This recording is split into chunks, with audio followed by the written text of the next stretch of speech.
नमस्कार साथी। आज मैं एक ख़ास विषय पर बात करूँगा। जो विषय ये है कि अभी राघव चड्ढा जी, एक डिलीवरी बॉय जो ब्लिंकिट से काम करता था, उसका वीडियो वायरल हुआ था। उससे बात करी थी उन्होंने, तो उसने काफ़ी समस्याएं बताई। भाई ने हमारे, मैं भी पोर्टर में काम करता हूँ और इसी तरीके से ऑनलाइन काम करता हूँ। तो बड़ी खुशी मनाई जा रही है कि भाई 10 मिनट वाला सिस्टम ख़त्म हो गया। बहुत अच्छी बात है, बहुत बहुत मुबारक आपको। पहले भी कौन सा आप 10 मिनट में ला ही रहे थे, ये कंपनी कह रही थी कि 10 मिनट में पहुँचाओ। मगर अब क्या है कि जिन मुद्दों पर बात होनी चाहिए थी वो मुद्दे इस वाली बात के ऊपर गौण हो गए, यानी ख़त्म हो गए कि भाई ठीक है, 10 मिनट वाला सिस्टम ख़त्म हो गया, सरकार ने बात मान ली है।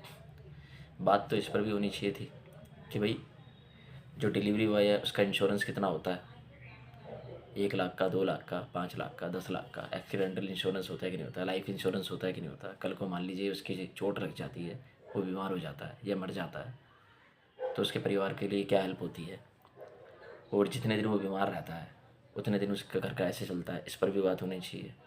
बात तो इस बात पर भी होनी चाहिए कि उसको सिक लीव नहीं मिलती। बात तो इस बात पर भी होनी चाहिए कि वो 12 12 घंटे काम करते हैं, 14 14 घंटे काम करते हैं और काम के पैसे कितने मिलते हैं, 700 रुपये, 800 रुपये, 900 रुपये। बहुत हद मार के ज़्यादा अच्छी किस्मत रही तो 1000 रुपये, 1200 रुपये।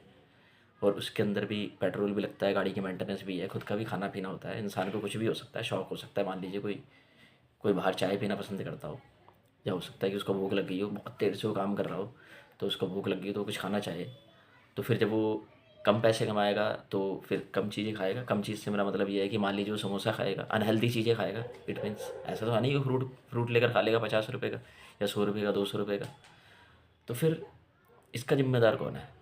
तो इस बात पे खुशी मत मनाइए, इस बात पे सोचिए कि हम जो हमारे डिलीवरी बॉय होते हैं उनके लिए क्या क्या सुरक्षा मुहैया करा सकते हैं, उनके परिवार को क्या मिल सकता है कि वो भी अपने जीवन के एक स्तर पर ऊपर आए।